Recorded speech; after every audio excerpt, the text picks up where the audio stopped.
Mr. Barrett, you have the floor. I'm sure Chair will have time to get back to the committee before any votes are called. So I have a motion that I would like to move, and it is that given that Canadians have been lining up at food banks in record numbers and facing the worst cost of living crisis in a generation, the President of the King's Privy Council for Canada, Minister for Emergency Preparedness, and Minister responsible for the Pacific Economic Development Agency of Canada accepted 2 taxpayer-funded VIP suite tickets to attend a Taylor Swift concert in Vancouver, and the Prime Minister's office has not clarified how the Prime Minister was able to obtain tickets to a Taylor Swift concert in Toronto, including whether he was offered exclusive access or pricing.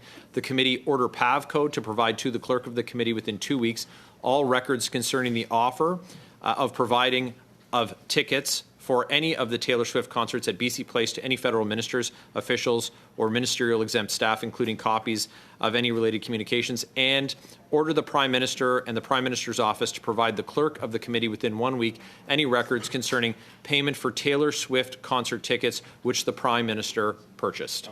Yeah, thank you, Mr. Barrett. There's paper copies that are being circulated in both languages. Ms. Khalid, suivi par Monsieur Villemure sur la motion. Thank you, Mr. Chair. I appreciate that.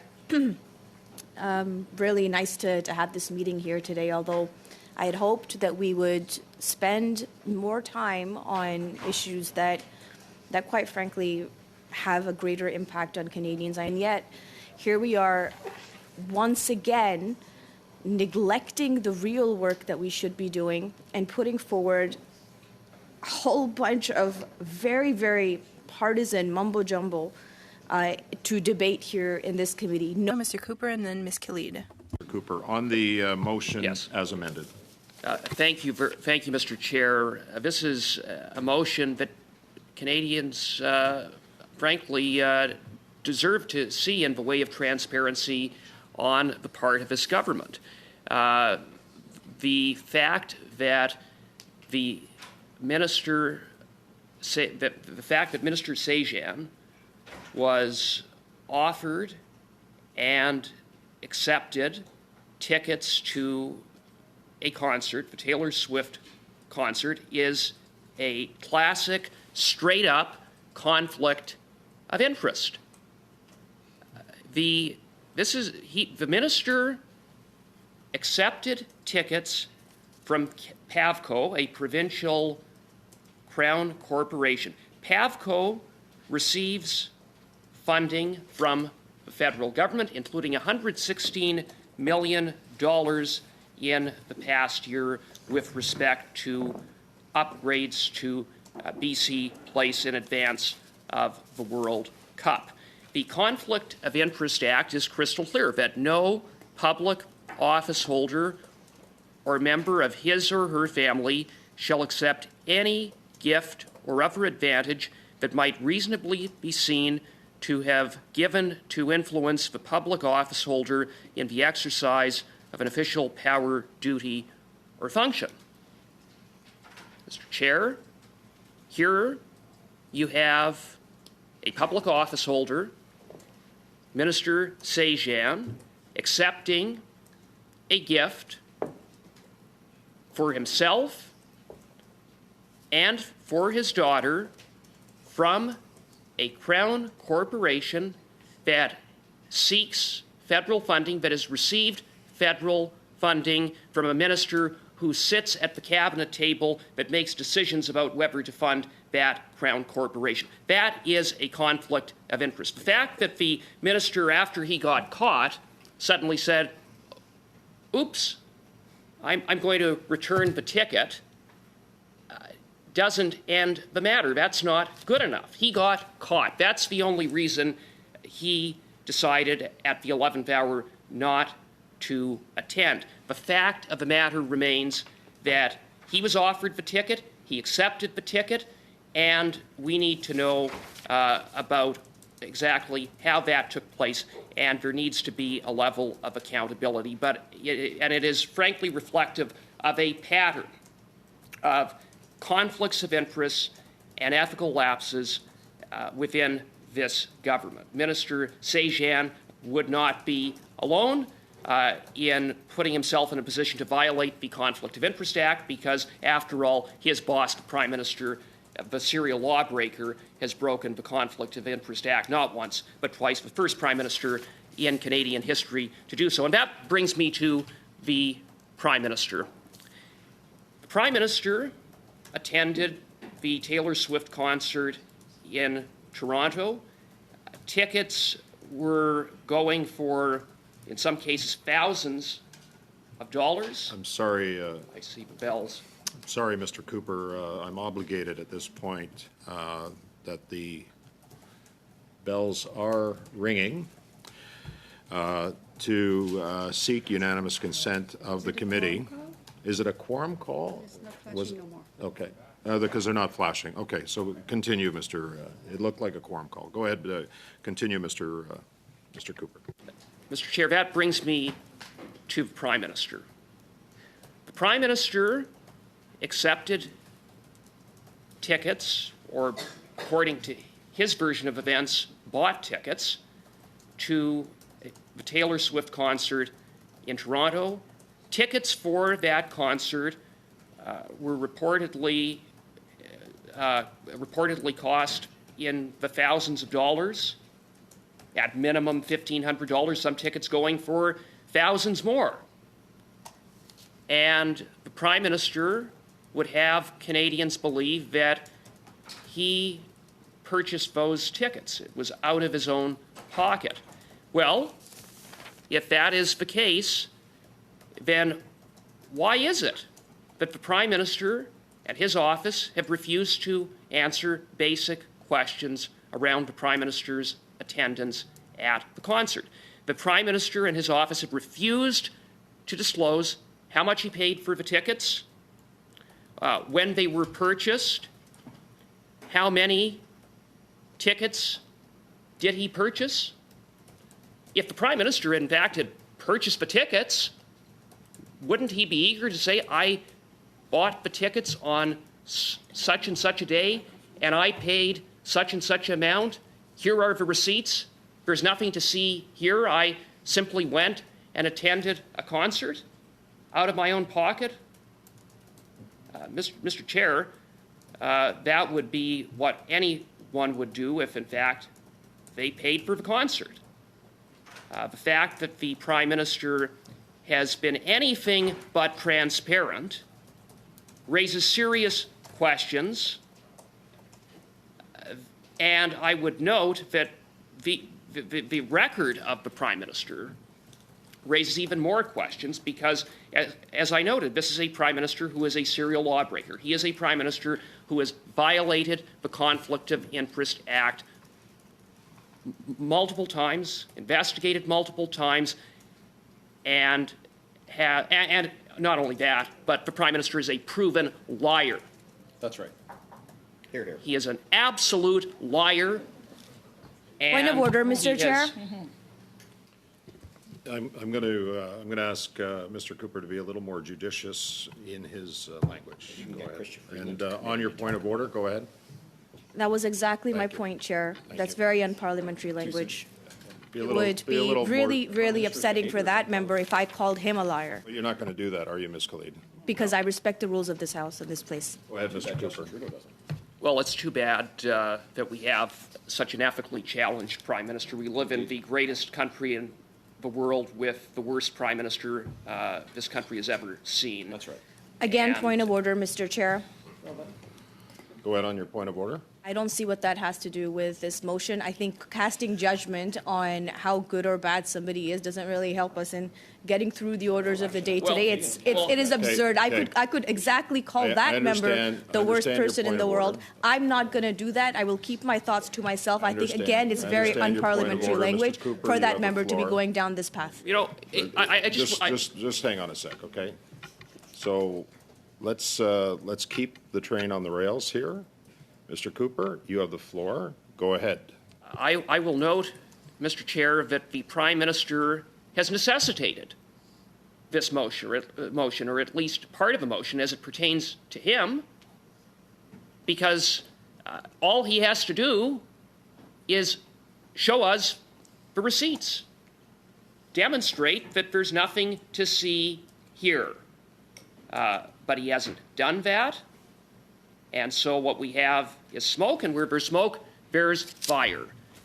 And as I noted, added to that is the Prime Minister's multiple ethical breaches, his law breaking, his lying, and so taken together, we need Order, to Mr. get. Chair, you already asked him to stop with the lying.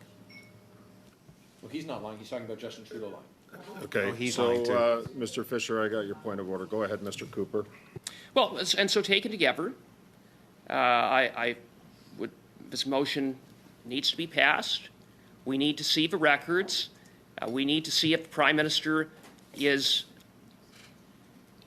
once again breaking the law, violating the Conflict of Interest Act, lying and gaslighting Canadians, and with respect to Minister Shanahan, now that he's been caught, we need to understand exactly what transpired, leading him into a position where he broke the Conflict of Interest Act. Okay, thank you. Mr. Chair. Thank you, Mr. Cooper. Ms. Khalid, go ahead, please. On the motion as amended. Thank you, Chair. I just wanted to talk a little bit about the points that Mr. Cooper made that I think really contradict exactly what he's trying to say. Mr. Cooper quoted the Conflict of Interest Act and what really makes a conflict of interest to be real. Now, we've seen, in fact, this committee has tried in the past to study that Conflict of Interest Act and to study exactly how 79% of Conservatives, or the total expenses of accommodations and using public funds to go to partisan party conventions, how can we make sure that the Conflict of Interest Act creates that safety net for taxpayers? That, you know, it's maybe a trivial matter to some, but I've seen, like when we get these Jubilee pins or King's Little medals to give out to our constituents, I always find it weird when MPs wear them themselves because, I mean, I always thought these were taxpayer dollars that were spent to buy these medals or these little pins that we then give to our constituents. Now, if an MP wears them, are they now misusing taxpayer dollars? It's a question. It's a very valid question. You should ask Mr. Williamson. So that's absurd. That is not absurd at all. Okay, I don't want Mr. I don't Chair, want the I would like an crosstalk. apology I for don't want that the comment. crosstalk. That's not right. I would like an Okay. apology for that comment, Mr. Chair. For what? He called me Called her absurd. absurd. I don't. Indeed, I did. Okay. I apologize. Okay, well. Those, I can't force those him. medals I can't. are part of the order of precedence, and anyone who receives one, just like anyone who receives a decoration from the Vice Regal or for their service in the Canadian Armed Forces, is absolutely entitled to wear them, and to say otherwise is preposterous. Okay. So no, it's not an abuse of taxpayer money for anyone who receives a decoration that's in the official order of precedence to wear it, any more than it is for the Vice Regal, the Governor General of Canada, to wear their medal. So it's an absurd comment. So thank you for that, Mr. Barrett. I actually did read the order of precedence last week as it relates to the King's Coronation Medal, and you're quite right on that. But go ahead, Ms. Khalid. But sorry, I have a quick point of Go order. ahead. Go ahead, Mr. Feeling that someone's comment is absurd is a whole lot different than saying you are absurd. And I would ask Mr. Barrett if he would apologize for that comment. No. He's already said he's not going to apologize. So go ahead, Ms. Khalid. You have the floor. Thank you, Chair, and I'm not very surprised. Rudeness is quite common in some places. Why is it that we always have to insert the politics, be toxic? And I have received so much of that toxicity, whether it's through Facebook Live videos, terrible tweets that get put out against me, my Go ahead, office address being Ms. released. Khalid, just hang on. I've got a point of order. So, Chair, on relevance, the motion deals with the Conflict of Interest Act, and this is important because the Conflict of Interest Act is something that this committee deals with. That's not a The point of conflict- order. The conflict of interest, the code for members is dealt with by the Procedure and House Affairs Committee. So what Ms. Khalid is talking about is not germane to the motion, because what she's talking about could potentially fall under the code for members, but that would be the purview of the Procedure and House Affairs Committee. This deals exclusive. Why ministers and the Prime Minister only? Because they're the only ones subjected to the Act. So I'm fair sure point. I'm sure That's that a all fair members have read it, and they've been here So, for years and years. But just on that everyone same needs to point- understand Hang on a sec. On that that the same member point of order, opposite Chair. needs to Okay, thank you. understand. You made your point, Mr. On that same point that what of she's order, talking Chair. about betrays her absolute ignorance You've made your point. about Okay, I'm the sorry. Act and the Point of code. order. Point of order. Mr. Barrett, you made your point on the Act, the difference between the Act and the code. I appreciate that. I do want to have a point on that same point of order, I did not Chair. appreciate the last part of it. That's the definition It's of fine. the I word. mean, Chair, Chair, I am understand. just as capable of calling people names. I refrain myself because I have respect for this I committee didn't, and this place. Ms. Khalid, hang on a sec, okay? This is the So- second or third time he's done it today, Chair. A lack of Just today. understanding is- Just today. Mr. Chair, I point of would order. prefer it as in a different tone, in a different context, Mr. Barrett. Okay, to be fair. Point of order. Point of, I've got several point of orders Well, here. Go ahead. I had called a I'm point gonna just go- on that same point of order that Can we Mr. just Barrett has agree? raised. Can we just agree to? No, Chair, I do want to make a point here. Hang on a sec. Before I started I'm my not going remarks- to you until I'm done. Okay?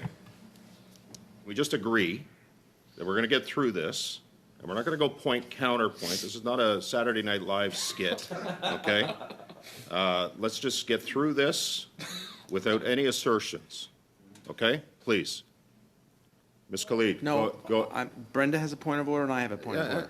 well, I'm going to go to Mr. Fisher and then Ms. Shanahan on the points of order. Go ahead. I get, Mr. Chair, that you want to see this go a little bit more smoothly, but when SO 18, Standing Order 18, which says you can't use offensive words against either house or against any member thereof, and you wipe it away by asking him not to do it again, and then he does it again. I've asked him not to do it. But he has to apologize for doing it. I can't make him apologize, Mr. Fisher. I can't, okay?